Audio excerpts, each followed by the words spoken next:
it's Elizabeth O'Brien from Grammar Revolution, where we help you teach and learn grammar the easy way with sentence diagrams.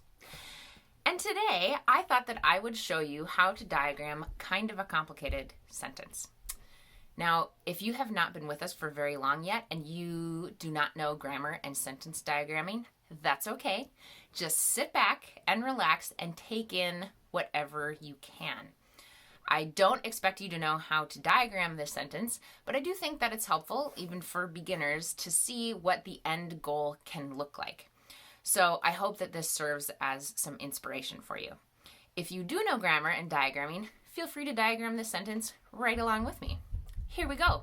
I am on the website Let's Diagram. You can go there too if you'd like. It's letsdiagram.com. You can use a free account to do everything that I'm doing here with you right now. So right here, I'm going to type in the sentence. I'm actually going to paste it. There we go. This is a quotation from Victor Hugo. To learn to read is to light a fire. Every syllable that is spelled out is a spark. And I click the button that says diagram. Now I can pull these things onto my workspace down here. So when I look at this sentence, I see that there is a semicolon separating the two parts of it. It's almost like they're two separate sentences. And we'll focus on this first one here to the left of the semicolon first. I'm looking for the subject, and as you can imagine, I have already kind of looked at this sentence and processed it a little bit. So I know that to learn is an infinitive, and it is the subject of our sentence. And kind of the funny thing about it is that this infinitive, to learn, actually has a direct object. We can ask, to learn what? Well, to learn to read. So this goes right here. This is the direct object slot. Put this over, scoot that down, and you connect it to that slot with a little pedestal.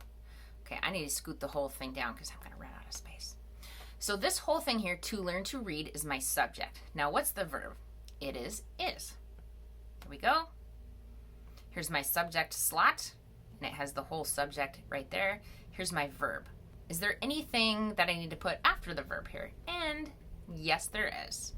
Victor Hugo apparently liked to use a lot of infinitives, or at least in this quotation he did, because we have three. So we have another infinitive after this. To learn to read is what? Is to light.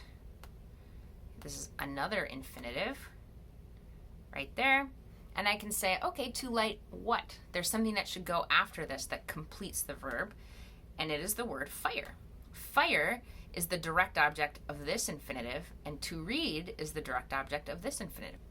Okay, and or a is modifying fire. There we go.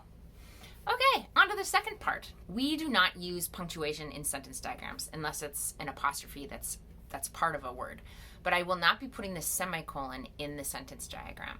But it is almost as if there's an implied conjunction joining those two clauses. So I'm going to use this X, which we use for implied words. And instead of using a word, I'm just going to have it be an X. Here we go. And this shows that they're connected by that semicolon.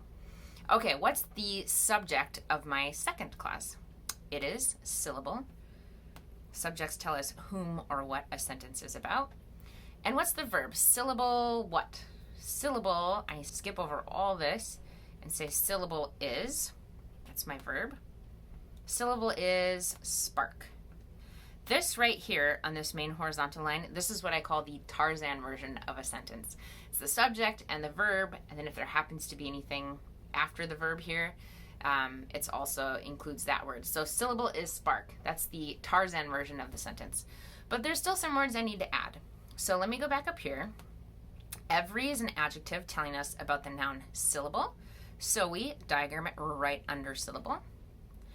This is modifying spark. Stick it right there. Now we have that is spelled out. What are we dealing with here? This chunk of words is actually functioning as an adjective. All those words are coming together to do the job of an adjective. Now, what are they describing? Well, they're telling us about syllable. What kind of syllable? A syllable that is spelled out. This is how we diagram that. Is, and I am going to put my is here.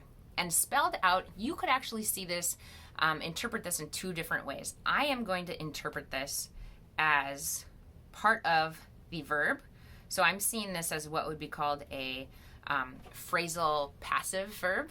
You could also interpret spelled out as being a participle functioning as an adjective going back to describe that. If you don't know what I'm talking about, don't worry. But if you do know that, that would be also a way that you could interpret this sentence. And there we have it. We just diagrammed that whole quotation from Victor Hugo. I will have links to everything that I just talked about, infinitives, subjects, linking verbs.